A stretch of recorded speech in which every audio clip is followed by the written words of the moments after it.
Fahmi Muzaki.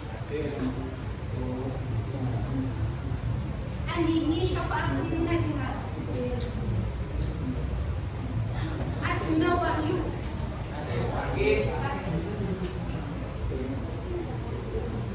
Bagas Prawira.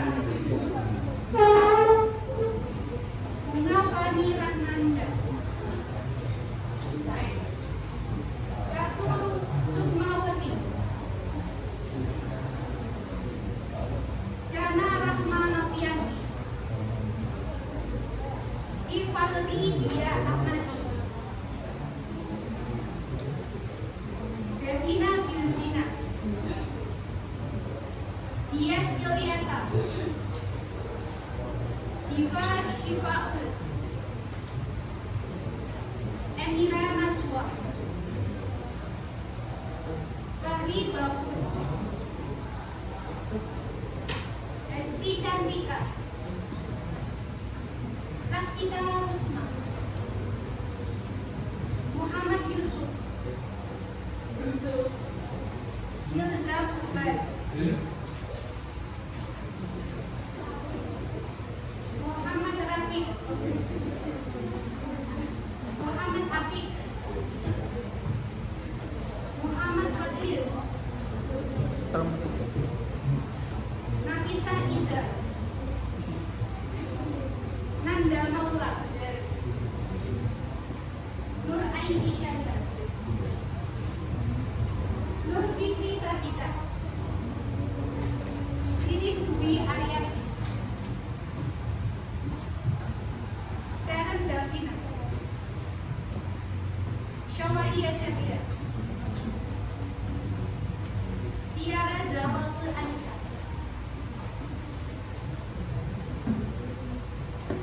Vanessa Amalia. Wilda Wahidadus. Wildan Wafa. Jawa Nur Aliza. Jadi hari ini yang tidak masuk cuman Arjuna Wahyu ya.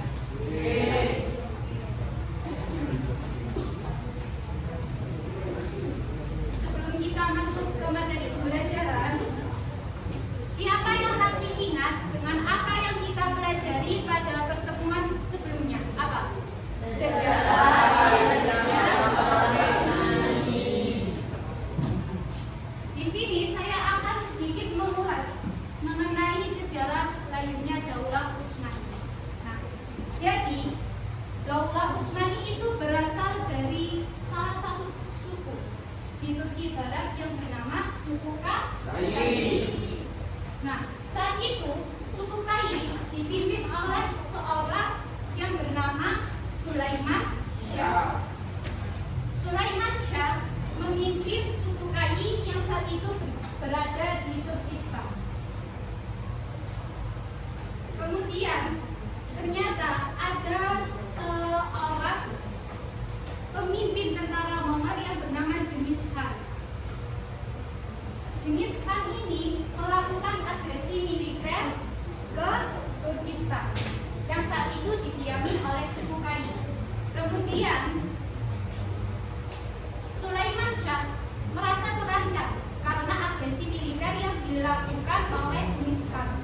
Kemudian Sulaiman Shah meminta bantuan perlindungan kepada pemimpin Transoksania yang saat itu dipimpin oleh siapa? Oleh Jalaluddin Nurmidi bin Khawalizmi. Namun lambat laun Transoksania juga berhasil dikalahkan oleh tentara Mongol. Selanjutnya Sulaiman Shah akhirnya pergi bersama keluarga besarnya ke Kurdistan dan Azerbaijan. Dalam perjalanan menuju Kurdistan dan Azerbaijan, ternyata di sana terdapat sebuah sungai yang sangat besar. Sungai tersebut bernama apa? Sungai Efrat. Nah, Sungai Efrat ini sangat besar dan menjadi penghalang bagi Sulaiman Shah dan pasukannya untuk menyeberanginya. Nah, kemudian tiba-tiba sehingga terjadi banjir yang sangat hebat, banjir bandang. Nah, kemudian Sulaiman Syah dan pengikutnya terbawa arus. Ada yang terbawa arus, ada yang selamat. Paham ya? Kemudian ternyata Sulaiman Syah meninggal dunia dan meninggalkan 4 putra. Siapa saja? Sanur Takin, Todai, Ertogul, dan benar sekali. Saat itu setelah ditinggalkan oleh ayahnya, Sanur Takin, Todai, dan Ertogul saling memecahkan diri, terbagi menjadi 2 golongan. Yang satu menginginkan melanjutkan ekspedisi ke Asia Kecil. Selain itu, satu golongan lainnya menginginkan kembali ke daerah asalnya karena mengetahui perjalanan tersebut sangat beresiko. Paham ya? Selanjutnya golongan Ertogul dan Dandan mengangkat Ertogul sebagai pemimpin pasukannya. Paham? Selanjutnya Ertogul dan pasukannya akhirnya menetap di sebuah wilayah yang bernama Anatolia.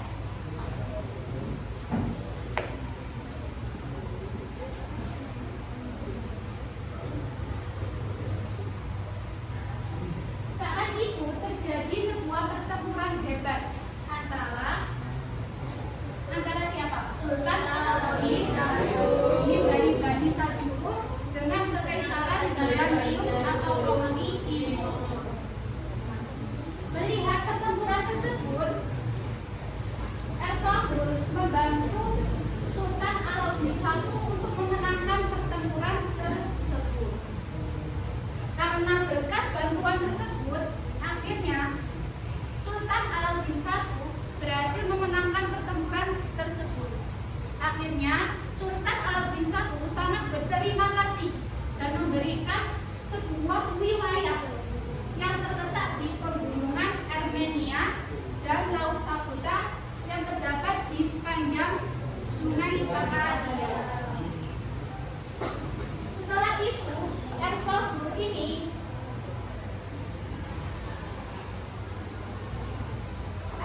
menjadi kanan dari Sultan Alauddin I.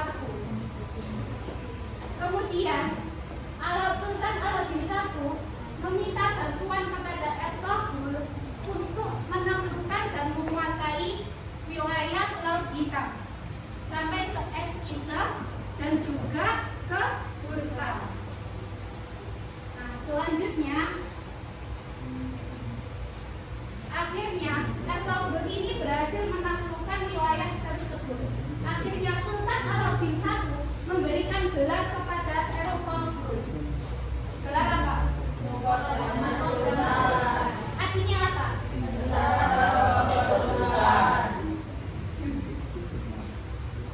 Sedangkan Ertogul sendiri menyempatkan sebuah gelar untuk dirinya sendiri, yaitu gelar apa? Yang artinya kemudian pada tahun 1288 Masehi, Ertogul ini meninggal dunia. Kemudian Sultan Alauddin I mengangkat putra Ertogul yang bernama siapa? Untuk menggantikan posisi Ertogul. Kemudian Utsman ini sangat setia kepada Sultan Alauddin I dan menjadi orang kepercayaan dari Sultan Alauddin I. Kemudian Ertogul ini diberikan sebuah wilayah yang sangat luas, bahkan lebih luas dari wilayah yang pernah diberikan Sultan Alauddin I kepada Ertogul. Selain itu, beliau juga diperbolehkan untuk mencetak mata uang sendiri dan namanya disebutkan dalam khutbah Jumat. Setelah itu, Utsman I ini mendapatkan gelar dari Sultan Alauddin I itu apa? Gelar B. Gelar B adalah sebuah gelar yang diberikan kepada orang yang tingkatannya di bawah raja. Selanjutnya, 1 tahun kemudian, pada tahun 1299 Masehi, terjadi serangan dari seorang tentara Mongol yang bernama siapa? Hazar.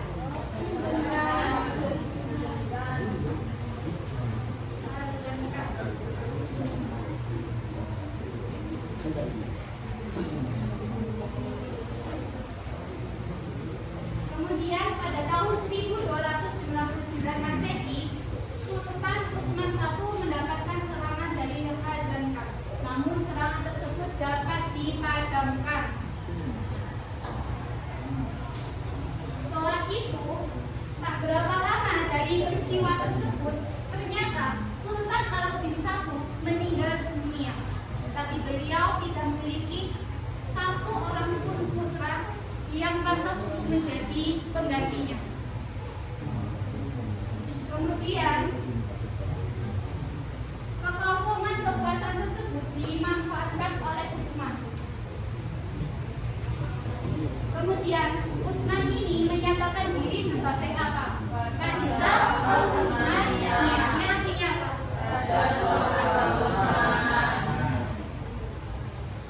Demikianlah akhirnya berdirilah sebuah daulah Utsmani.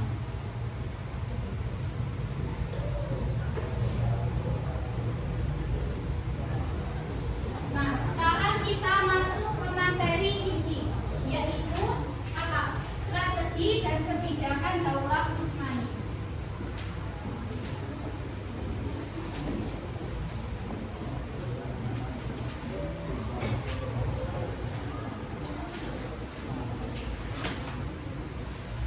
Jadi, berdirinya daulah Utsmani itu tidak terlepas dari melemahnya kekuasaan daulah apa? Sebelum daulah Utsmani, daulah Abbasiyah. Pada masa-masa terakhirnya daulah Abbasiyah ini sangatlah kritis. Seperti yang sudah kalian pelajari pada bab sebelumnya, yaitu peradaban Islam daulah Abbasiyah, terutama tentang kemunduran peradaban Islam daulah Abbasiyah pada halaman 22 dibuka bukunya. Kita sedikit mengulas mengenai kemunduran peradaban Islam daulah Abbasiyah. Jadi, runtuhnya daulah Abbasiyah itu dipengaruhi oleh beberapa faktor. Ada 2 faktor, yaitu faktor internal dan faktor eksternal.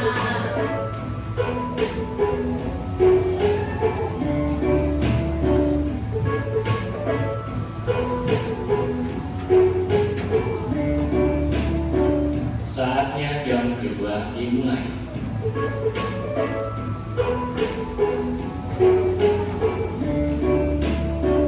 It's time to begin the second lesson.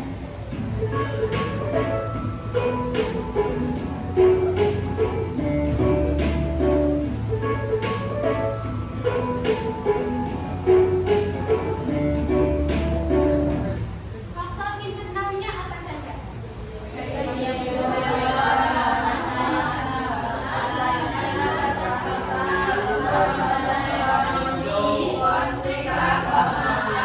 Sedangkan konflik eksternalnya apa saja?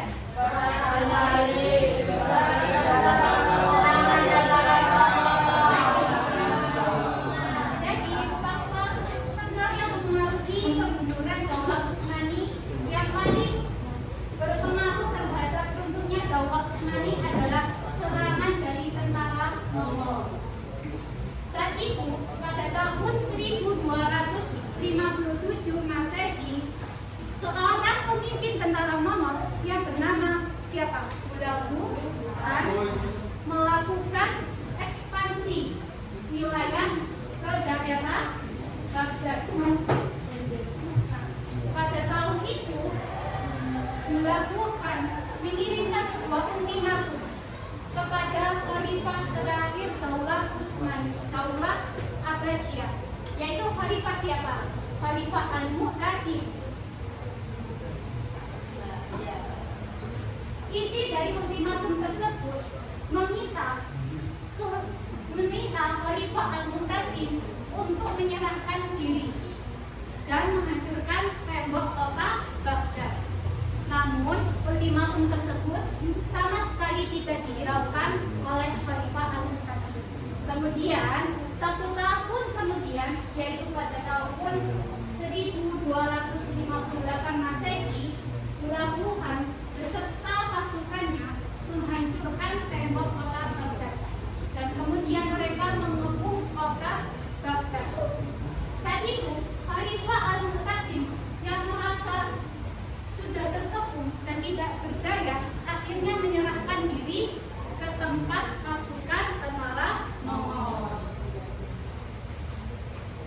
Kemudian, rakyat dari Khalifah Al-Mu'tasim ini dan para fuqaha atau ulama yang ahli dalam bidang fikih melihat khalifahnya menyerahkan diri, maka mereka juga keluar dari tempat persembunyiannya.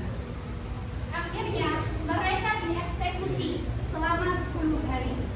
Bahkan kota Baghdad saat itu dibakar, dihancurkan, dan juga dijarah.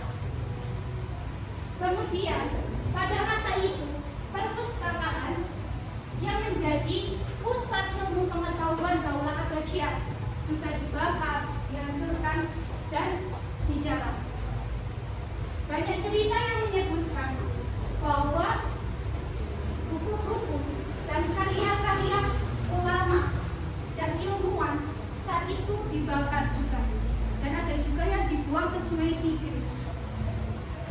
Bahkan saat itu Sungai Tigris itu sangat penuh oleh karya-karya tersebut, dan air dari Sungai Tigris tersebut berwarna hitam karena tintanya yang luntur dan sisa abu-abunya menjadikan sungai tersebut berwarna hitam dan keruh. Selain itu, ada cerita yang menyebutkan bahwa saking banyaknya buku yang dibuang ke Sungai Tigris tersebut menjadikan Sungai Tigris benar-benar penuh sampai bisa membentuk sebuah jembatan untuk menyeberangi Sungai Tigris.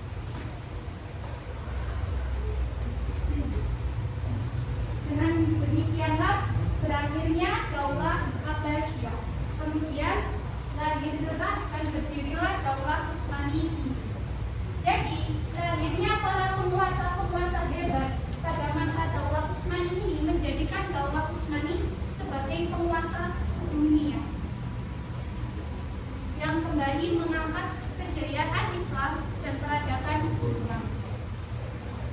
Nah, Daulah Utsmani ini terjadi dalam 2 periode.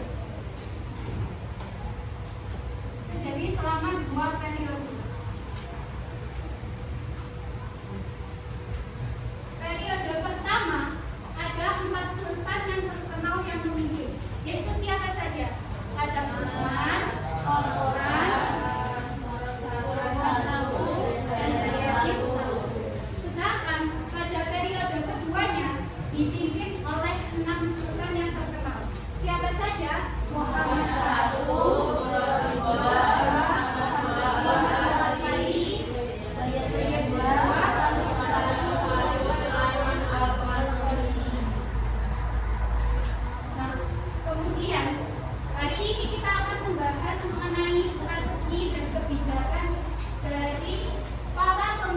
Daulah Utsmani pada periode pertama. Pastinya seorang pemimpin itu memiliki strategi dalam memerintah dan kebijakan yang ditetapkan dalam pemerintahannya. Sama seperti seorang presiden, pemimpin sebuah negara pasti juga memiliki strategi dan kebijakan. Kalau tidak punya, pasti negara tersebut akan hancur. Oke, sultan yang pertama ada siapa? Utsman. Jadi Utsman ini lebih terkenal dengan sebutan Utsman Saja.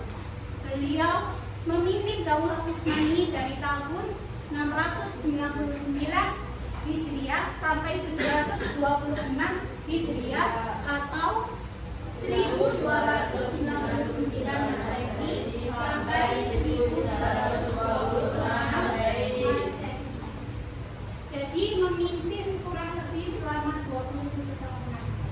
Nah, Utsman I ini terkenal sebagai sosok yang sangat berani, adil, bijaksana, dan beliau adalah orang yang sangat ikhlas atau mukhlis. Nah, karena sifat-sifat terpuji yang dimiliki oleh Sultan Utsman I, hal tersebut menjadi kebanggaan bagi masyarakat dan pengikutnya. Selain itu, pada masa Utsman I ini,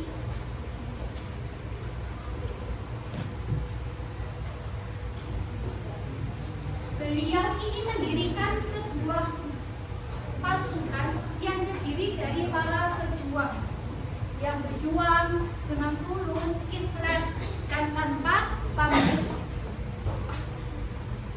Karena semuanya diniatkan karena Allah. Para pejuang tersebut sering disebut dengan Al-Ghazi. Al-Ghazi ini terdiri dari tarekat persaudaraan Ikhwan al-Kashif. Nah, kemudian Utsman I juga mendirikan sebuah jabatan. Jabatan tersebut dikenal dengan jabatan Sadr Azam. Jabatan Sadr Azam ini setara dengan Perdana Menteri. Kemudian selain itu di era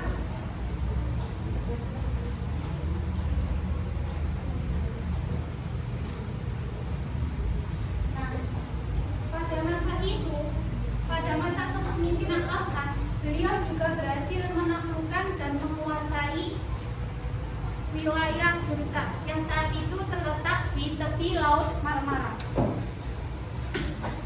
Dan selanjutnya akhirnya beliau meninggal dunia dengan meninggalkan wilayah yang sangat luas, kurang lebih 16.000 km persegi. Setelah beliau wafat, kedudukan kekuasaannya digantikan oleh putranya yang bernama siapa? Orhan. Orhan ini memimpin Daulah Utsmani dari tahun 1326 sampai 1300 atau 726 sampai 761. Jadi Orhan menggantikan kedudukan ayahnya. Dalam masa pemerintahannya, beliau memindahkan ibu kota pertama Daulah Utsmani yaitu Quraisy atau Iskishia. Beliau pindahkan ke Bursa, sebuah wilayah yang pernah ditaklukkan oleh ayahnya yaitu Utsman. Selain itu, pada masa kekuasaan Orhan ini, wilayah Turkeman juga bergabung dalam Daulah Utsmani. Selain itu, beliau juga melakukan perluasan wilayah dan berhasil menaklukkan Nicaea pada tahun berapa?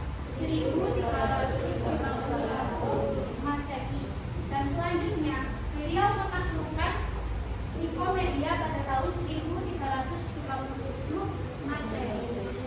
Dan selanjutnya beliau melakukan perluasan wilayah dan berhasil menaklukkan Skutari pada tahun 1338 Masehi. Selain itu, beliau juga menaklukkan dan menguasai sebuah wilayah di Teluk Endemik. Pada masa Orhan ini, beliau berhasil mendirikan sebuah jabatan Sadr Azam. Jadi tadi itu keliru. Yang mendirikan sebuah jabatan itu Orhan, bukan Utsman I. Jabatan Sadr Azam ini adalah sebuah jabatan yang setara dengan Perdana Menteri.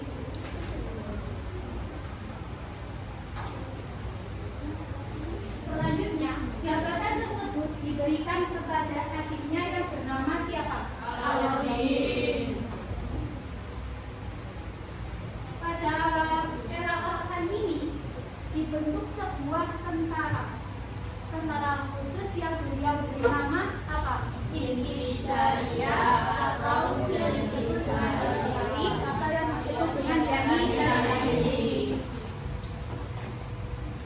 Jadi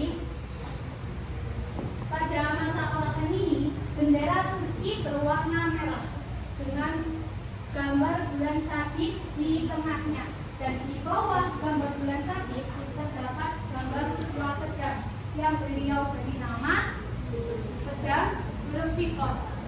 Nama pedang Zulfikar ini karena dimiliki oleh Khalifah Ali bin Abi Thalib. Selanjutnya, Arakan sampai akhir hayatnya berjuang untuk membuat pemerintahan yang kuat. Oleh karena itu, beliau menertibkan administrasi, memperkuat kemiliteran, dan juga mendirikan masjid dan mendirikan banyak sekolah akademi lainnya. Setelah Arakan wafat, kedudukan kekuasaannya digantikan oleh putra keduanya. Siapa? Umar. Kenapa yang menggantikan kedudukan Arakan itu putra keduanya, bukan putra pertamanya? Kenapa? Karena putra pertamanya sudah meninggal dunia, yang bernama Sulaiman. Akhirnya Murad I ini menggantikan ayahnya karena takhta kekuasaannya jatuh kepadanya. Selanjutnya, Murad I ini terkenal sebagai sosok yang sangat pemberani, suka berjihad, dan suka dermawan, dan tekun dalam menjalankan ibadah agama Islam. Dan selain itu, beliau juga gemar terhadap peraturan dan memegang teguh peraturan tersebut. Akhirnya, beliau juga terkenal sebagai sosok yang adil terhadap rakyat dan tentaranya. Oleh karena itu, Sultan Murad I selalu dikelilingi oleh komandan besar dan orang-orang yang berpengalaman dalam bidang kemiliteran. Karena orang selalu mengajak mereka untuk bermusyawarah dan berdiskusi tentang bidang kemiliteran. Selanjutnya, dalam segi keluasan wilayah, Murad I ini meluaskan wilayah kekuasaannya ke Asia Kecil dan Eropa dalam waktu yang bersamaan. Beliau juga berhasil menaklukkan dan menguasai wilayah Adrianople atau Edirne dan menjadikan wilayah Adrianople sebagai ibu kota baru Daulah Utsmani. Jadi pada masa Arakan kan ibu kota Daulah Utsmani berada di Bursa. Kemudian Murad I ini memindahkan ibu kota tersebut ke Adrianople. Selanjutnya, perjuangan Murad I tidak hanya sampai situ. Beliau juga melakukan perluasan wilayah secara terus-menerus dan berhasil menaklukkan wilayah Makedonia, Sofia atau yang merupakan ibu kota Bulgaria, dan juga seluruh wilayah utara Yunani. Selain itu, beliau juga melakukan perluasan wilayah ke kemana?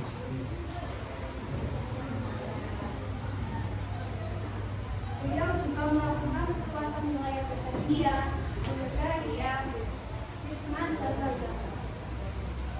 Nah, kemudian perluasan wilayah yang dilakukan oleh Murad I ini membuat bangsa Eropa merasa cemas karena banyaknya kota-kota Eropa yang ditaklukkan oleh Murad I, dan perluasan wilayah yang dilakukan oleh Sultan Murad I ini terjadi secara terus-menerus dan tidak terhenti. Akhirnya, raja-raja Kristen meminta izin restu kepada seorang paus. Jadi paus ini adalah pemimpin tertinggi sebuah gereja yang paling dihormati oleh para raja. Paus tersebut bernama Paus Urbanus V. Jadi raja-raja Kristen tersebut meminta izin restu kepada Paus Urbanus V untuk menyingkirkan dan mengusir umat Islam dari daratan Eropa karena merasa tersaingi. Kemudian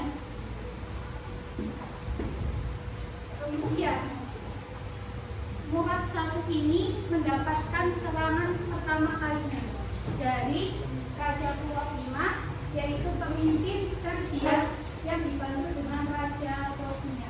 Mereka melakukan penyerangan yang ditujukan ke ibu kota Daulah Utsmani, yaitu Andriamada. Namun serangan tersebut dapat diredamkan oleh Murat I dan pasukannya. Kemudian Murat I ini melakukan perluasan wilayah kemana? Somala, Serbia, Mesir, dan Saloniki. Kemudian Sultan Murat I meninggal dunia dengan meninggalkan wilayah yang sangat luas, bahkan luasnya itu 5 kali lipat dari wilayah kekuasaan ayahnya. Nah, saat Sultan Murat I ini meninggal dunia, beliau meninggal dalam keadaan syahid dalam usia 65 tahun pada tanggal 15 Syakban 791 Masehi. Sebenarnya Hijriah. Sebenarnya banyak hikmah yang dapat diketik dari sejarah perjuangan Murat I, yaitu menyebarnya Islam semakin luas di wilayah Balkan menjadikan para pemimpin Balkan menganut agama Islam. Jika ada seorang pemimpin atau raja menganut agama Islam pada masa itu, otomatis rakyatnya juga diajak untuk menganut agama Islam. Selanjutnya, kedaulatan Daulah Utsmani juga sangat diakui dan dihormati dan dihargai. Selanjutnya, pengaruh Daulah Utsmani yang semakin berpengaruh menjadikan Syiah Islam semakin berkembang. Nah, yang terakhir ada Sultan siapa?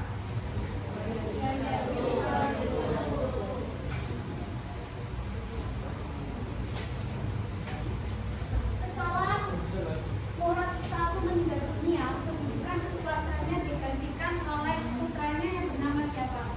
Bayezid I. Bayezid I memiliki masa kepemimpinan dari tahun 761 Hijriah sampai 789 sampai 805 Hijriah atau 1389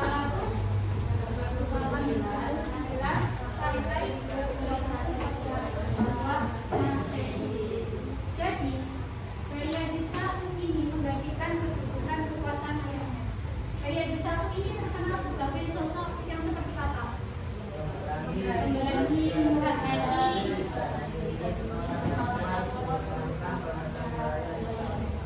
karena memiliki semangat yang tinggi dalam untuk melakukan kekuasaan wilayah, beliau selalu memperhatikan masalah-masalah yang terjadi dalam bidang kemiliteran. Kemudian Bayezid I ini mengarahkan perluasan wilayah ke negara-negara Kristen Anatolia. Hanya dalam jangka waktu 1 tahun, negara-negara Kristen di Anatolia itu berhasil ditaklukkan oleh Sultan Bayezid I. Selain itu, Bayezid I ini juga memiliki gelar apa? Gelar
dalam keluarga besar Daulah Utsmani, terutama di antara putra-putra Bayazid I.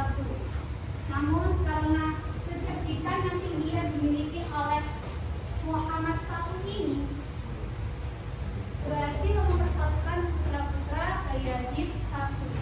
Bisa dikatakan Muhammad I ini sebagai pendiri Daulah Utsmani periode kedua. Dan setelah itu dengan tekad yang kuat, beliau akhirnya menyatukan putra-putra Bayazid I yang merupakan saudara-saudaranya dan berhasil menyatukan keluarga besarnya. Kemudian akhirnya Daulah Utsmani kembali bangkit dan berjaya. Bahkan kejayaannya ini mengalahkan kejayaan yang pernah dibawa oleh para pendiri sebelumnya. Kemudian Daulah Utsmani ini bangkit sebagai daulah Islamiyah yang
wabarakatuh.